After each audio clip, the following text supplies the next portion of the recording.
You believe you are the architect of your own life. You believe that when you walked into the voting booth, when you clicked on this video, or even when you chose your breakfast this morning, that it was an act of free will. But what if I told you that your freedom is a carefully constructed cage?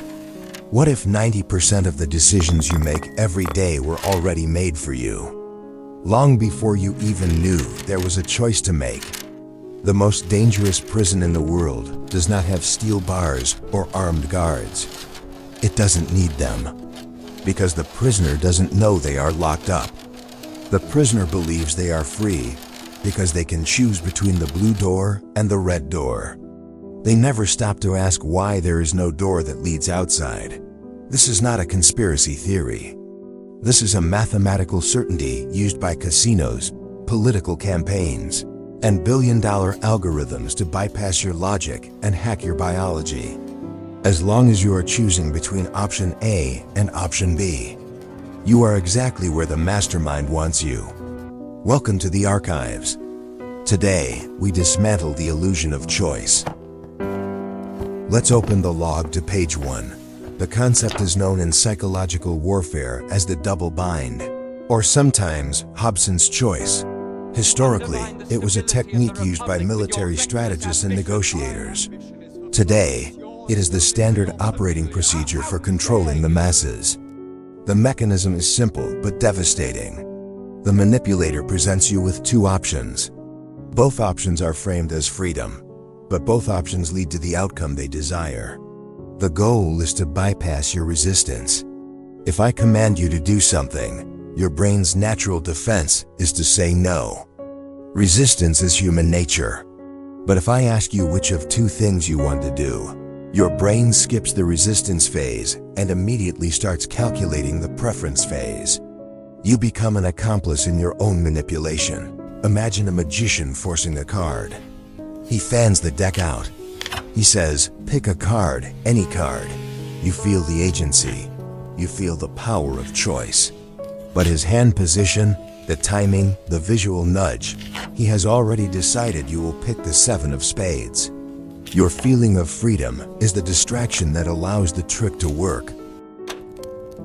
You encounter this every single day, often from the people who love you most. It starts in childhood. Think about a parent trying to get a stubborn child to sleep. An amateur asks, "Do you want to go to bed?" This is a weak frame. It allows for a no.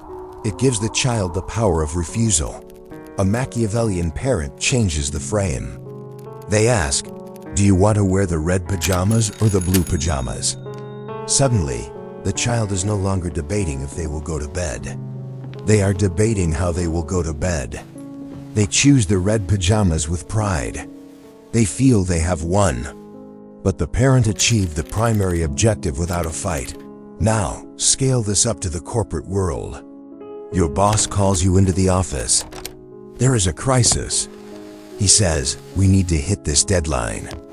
We can either pull a few late nights this week, or we can come in on Saturday to finish it up. It's up to you." Notice the trap? Hiring more staff was not an option. Pushing back the deadline was not an option. Rejecting the workload was not an option. You choose to work late nights to save your weekend. You walk out feeling relieved. You successfully navigated the choice. But you never realized that you just agreed to unpaid overtime without the boss ever having to demand it. But the parent and the boss are merely amateurs.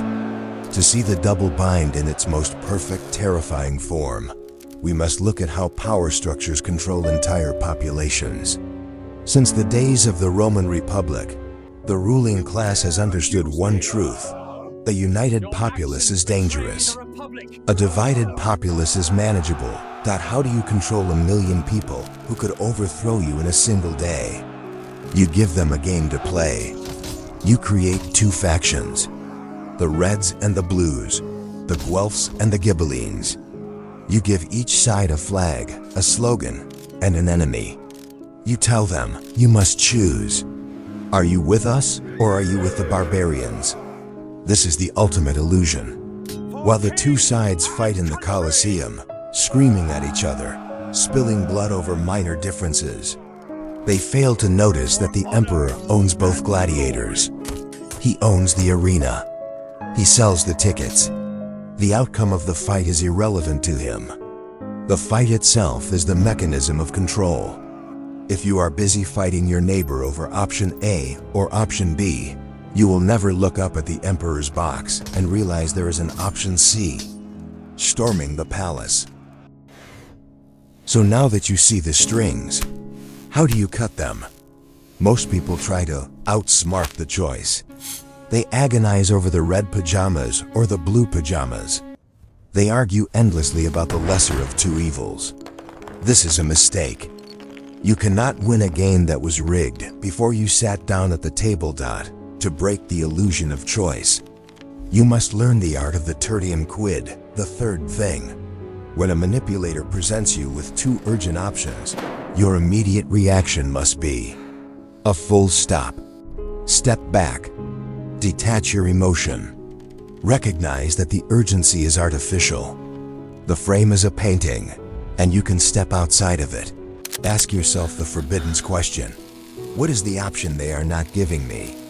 If a merchant says, buy now or lose the deal, the third option is to walk away and keep your gold. If an enemy says, join me or be destroyed, the third option is to build your own fortress. Silence is an option. Walking away is an option. Overturning the board is an option. True power is not picking the right card. True power is realizing you don't have to play cards at all. We have only scratched the surface of the archive. The world is woven with invisible thread straps of logic, emotional levers, and power dynamics designed to keep you asleep. I am here to document them. I am here to hand you the scissors, but remember, seeing the trap is only the first step. Avoiding it is up to you. This has been the Machiavellian Log. Subscribe to the channel to unlock the next entry. The archives are now closed.